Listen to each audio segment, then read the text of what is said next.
Hello, this is the beginning of week 4, and we're going to look at the third of our 3 major ethical theories that we're going to be looking at and applying throughout the remainder of this course. Now, we've already looked at the utilitarian view, which is the view that our ethical actions and laws and policies should promote the common good or the greatest happiness, the greatest number. This view focuses on the consequences of our actions and policies.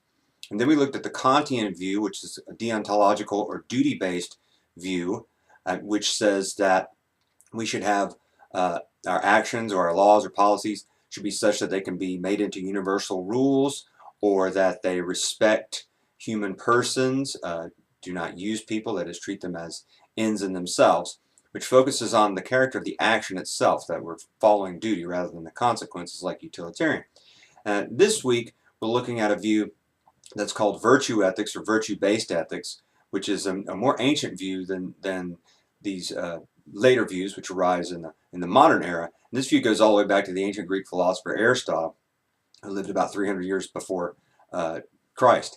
And so his view is based on virtue, so we have to understand what a virtue is.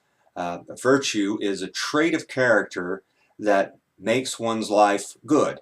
There's the idea that to have the virtues is to be not only a good person, but to also have a good life, and that these are essential for having a good life. Now, it's helpful to give examples. Virtue, the word comes from a Roman word, a Latin word rather, but the word that Aristotle used was arete, which is a Greek word that means excellence. So the idea is that these are excellences of character. They're traits of a person that, again, that make you a good person, and that having them leads to having a good life. Now, the classic examples, the 4 what we call cardinal virtues, are justice, temperance, courage, and prudence or practical wisdom. And later on, the Christian tradition added faith, hope, and love as main virtues. But there are other virtues of character. We can think of these as, well, a good person has these kind of traits. A good person is just. A good person is courageous. A good person makes good decisions. A good person is temperate, which means self-controlled.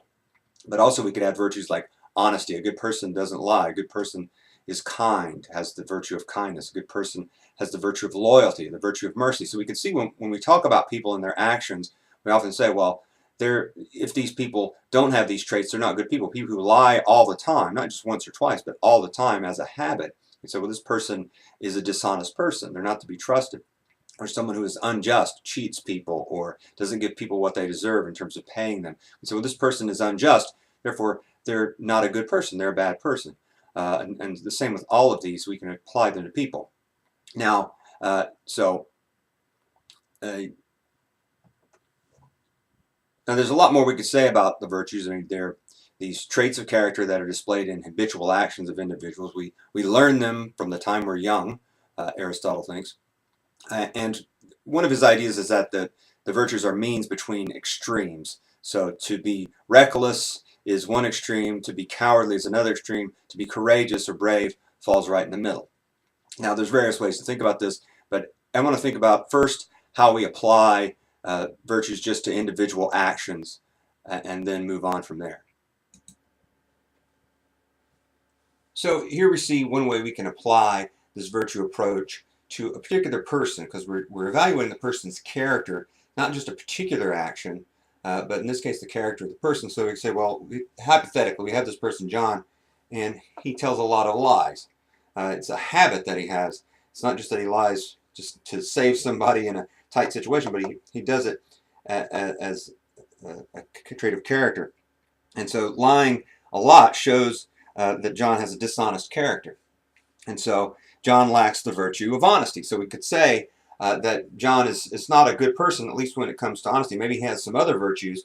Aristotle actually thought that you had to have all of them to really be a good person, that if you lacked one in one area, you'd probably lack it something else in another area. But also, we could say, well, we could evaluate John's character, and we could say, well, here's what he needs to do to improve. Now, we may wonder whether he could change his character at this point.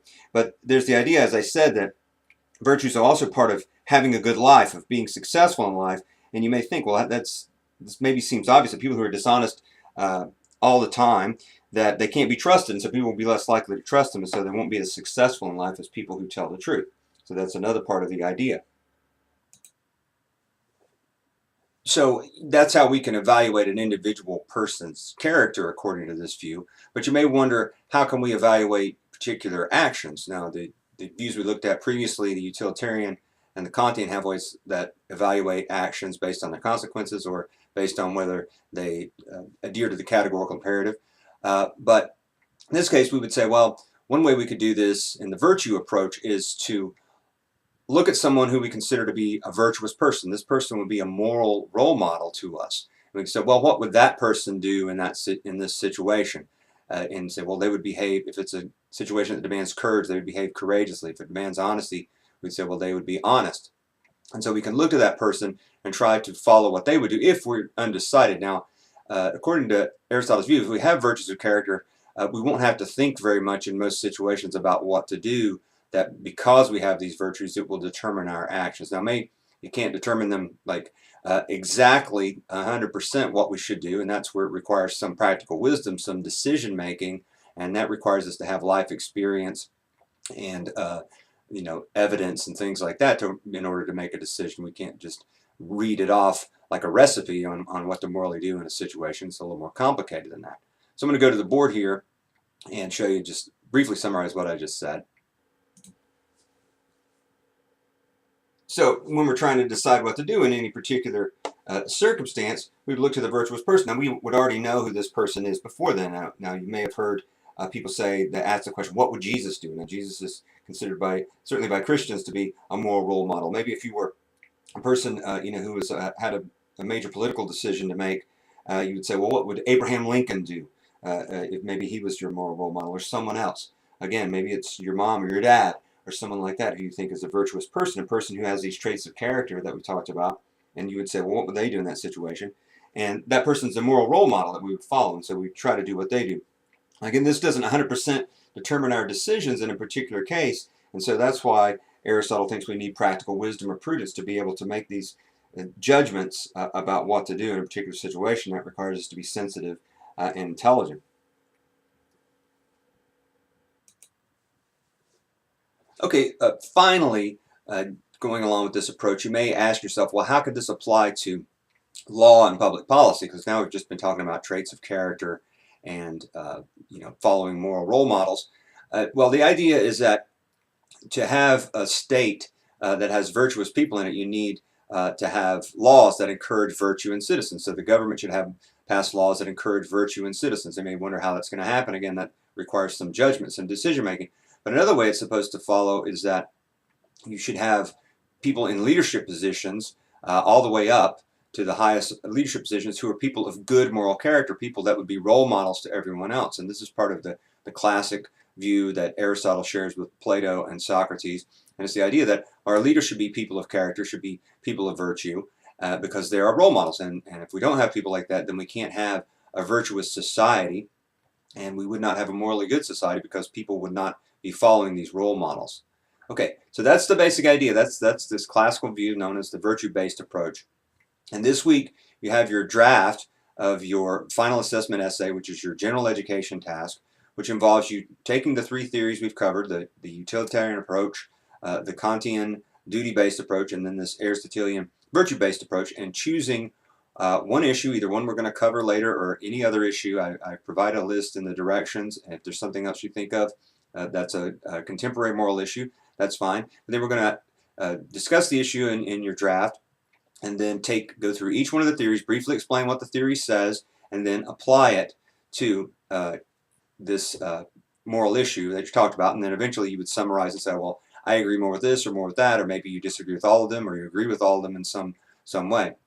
So that would be the basic structure of the paper. Now the directions I think are pretty clear. You turn in a draft, and then I'll, hopefully within a reasonable amount of time, I'll be able to give you feedback on it, and then you take that feedback and work this paper into a longer product, which will be your final assessment essay, your general education task.